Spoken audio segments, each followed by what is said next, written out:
ตอนบ่ายของวันที่27สิงหาคม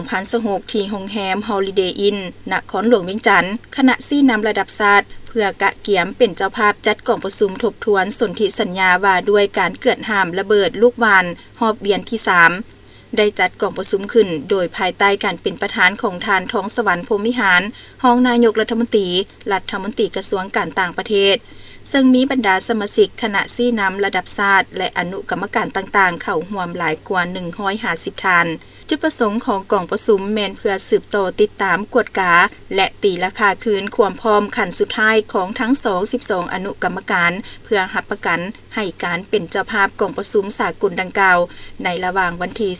13-18 กันยายน 2026นี้ดำเนินไปด้วยผลสำเร็จอันจบงามในโอกาสดังกล่าวท่านนางมุกดาวันศรีสุริตหัวหน้ากรมองค์การจัดตั้งสากลหัวหน้ากองเลขาได้รายงานเกี่ยวกับความคืบหน้าและความพร้อมของทุกภาคส่วนในการเป็นเจ้าภาพกองประชุม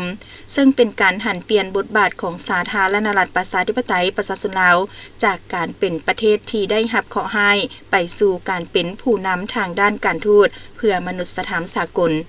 ในท่ามกลางสภาพการโลกที่มีความผันแปรและท่าเอียงการหลุดลงของความสนใจต่อเวียกงานลดผ่อนอาวุธในบางภาคพื้นสาธารณรัฐประชาธิปไตยประชาชนลาวได้สืบต่อความมุ่งหวังในฐานะเป็นประเทศฮักหอมสันติภาพเพื่อสืบต่อสุขอยู่เวียกงานลดผ่อนอาวุธและเวียกงานมนุษยธรรมสากล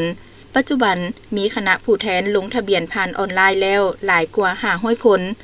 การเข้าร่วมอย่างกว้างขวางของคณะผู้แทนสากลได้สะท้อนให้เห็นถึงความเข้มแข็งและความชอบธรรมของสนธิสัญญา CCM มาฮอดปัจจุบันได้มีความเกี่ยมพร้อมรอบด้านทั้งในด้านพลาธิการพื้นฐานโครงสร้างระบบการขนส่งภาคสนามและการบริการพื้นฐานที่มีความจำเป็นอื่นๆการเป็นเจ้าภาพกองประชุมสากลครั้งนี้มีความหมายสำคัญเป็นพิเศษสำหรับสาธารณรัฐประชาธิปไตยประชาชนลาวซึ่งได้แสดงให้เห็นถึงเจตจำนงอันเสมอต้นเสมอปลายของรัฐบาลสาธารณรัฐประชาธิปไตยประชาชนลาวในการประกอบส่วนเข้าในความพยายามของสากลเพื่อภารกิจการปกปักรักษาสันติภาพในโลกโดยผ่านขบวนการของสนธิสัญญา CCM ไปเคียงคู่กับการแก้ไขปัญหาระเบิดบ่อทันแตกที่ยังตกค้างอยู่ภายในประเทศ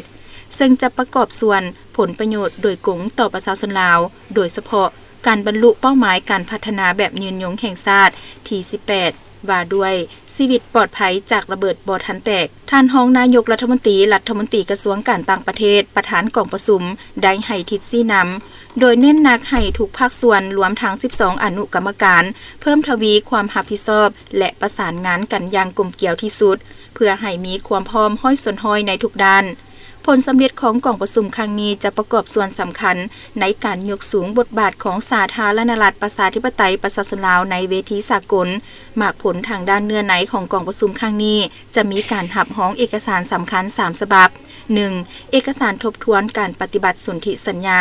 2. แผนปฏิบัติงานนครหลวงเวียงจันทน์2027-2032ซึ่งเป็นเข็มทิศยุทธศาสตร์ระดับโลกใน5 ปีต่อหน้าและ 3. แถลงการเมืองโดยอิงใส่เป้าหมายรวมของสนธิสัญญา CCM